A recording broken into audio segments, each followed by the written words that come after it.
اور معصوم فرما رہے ہیں ثلاثۃ یستظلون بظل عرش اللہ یوم لا ظل الا ظلہ. فرمایا میدان محشر جدا کوئی سایہ نہ ہو سی، ترائے فرد ہیں جنہوں مالک اپنے عرش دا سایہ عطا کرے سی، جس دن اور کوئی سہارا نہیں. فرمایا ترائے افراد ہیں جنہوں اللہ اپنے عرش دا سایہ عطا فرمائے سی.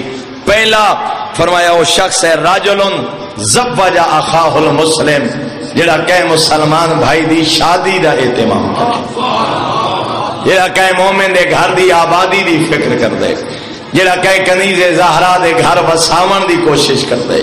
فرمایا جڑا مومن دا گھر آباد کرے اللہ عرش الہی دا سایہ عطا فرمائے. دوسرا فرمایا اخدمہ، جڑا بندہ مومن دی خدمت کرے، جڑا مومن دا احترام کرے. اوقاتم لہو سرہ، فرمایا تریہ بندہ جنہوں اللہ عرش دا سایہ نصیب کرے سی، جنہوں مومن دے کہ راز تے عیب دا پتہ لگوے اس تے پردہ پا چھوڑے.